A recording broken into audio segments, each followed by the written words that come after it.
સુરત પાલિકાના અંગૂઠા છાપ ભાજપ શાસકોને સમર્પિત સુરતના ઇતિહાસમાં પહેલી વખત ખાસ અસામાજિકો માટે દારૂ પીવા કરોડોના ખર્ચે શોપિંગ સેન્ટર બનાવ્યું. કરોડોના ખર્ચે વર્ષો પહેલા વિસ્તારમાં શોપિંગ સેન્ટર બનાવીને ફાળવણી જ ના કરી. દુનિયાભરના ગેરકાનૂની કામો ચાલે છે, છતાં પાલિકાના સત્તાધીશો અને ભાજપ શાસકો આંખ આડા કાન કરે છે. વિપક્ષ નેતા પાયલ સાગરિયા ભાજપના નેતાઓ પ્લાનિંગ વગર અણધણ આવાસો અને શોપિંગ કોમ્પ્લેક્સ બનાવે છે, કેમ કે તેમને લોકોના હિતમાં નહીં, ફક્ત કમિશનમાં જ રસ છે. ઉપનેતા મહેશભાઈ અણધણ.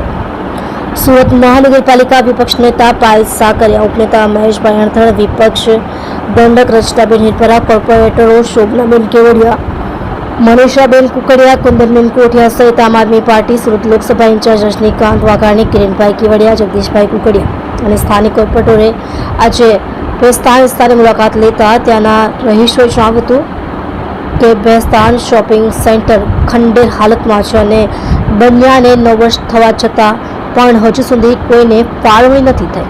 આ મામલે વિપક્ષ નેતા પાયલ સાગરિયા સહિતની ટીમે ભેસ્તાન શોપિંગ સેન્ટરની મુલાકાત લીધી તો ત્યાંનો નજારો જોઈ સૌ કોઈ ચોંકી ઉઠ્યા. ઠેર ઠેર દારૂની બાટલીઓ, દેશી પોટલીઓ તેમજ પુષ્કળ પ્રમાણમાં ગંદકીનું સામ્રાજ્ય જોવા મળ્યું હતું. આ મુદ્દે વિપક્ષ નેતા પાયલ સાગરિયાએ જણાવ્યું હતું કે ભેસ્તાન શોપિંગ સેન્ટર બનાવવું એટલે લોકોના લોહી પરસેવાના પાણી કરવા સમાન છે.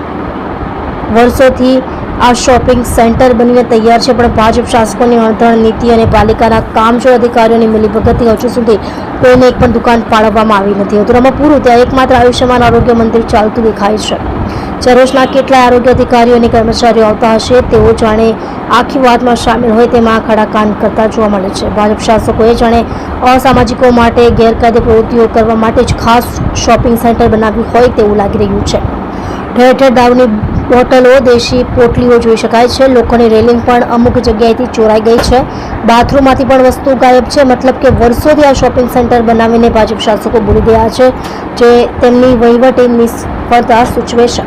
પાયલ સાગરિયાએ વધુમાં જણાવ્યું હતું કે લોકો લોહી પસીનો એક કરીને પાલિકાને ટેક્સ ચૂકવે છે અને અણધણ ભાજપ શાસકોના રાજમાં તેમની મહેનતની કમાણીનું પાણી થઈ જાય છે. પારાવાર ગંદકી પણ પાલિકાના અધિકારીઓને દેખાતી નથી. સામાન્ય માણસના ઘરે જો થોડી ગંદકી હોય તો 500 થી 1000ની રસીદો ફાડીને બહાદુરી બતાવતું આરોગ્ય ખાતું આ મામલે કેમ પગલાં લેતા નથી, તે પણ શંકાનો વિષય છે. ઉપનેતા મહેશભાઈ અણધણે આ મુદ્દે જણાવ્યું હતું કે ભાજપ શાસકોને ફક્ત કમિશન ખાવામાં જ રસ છે.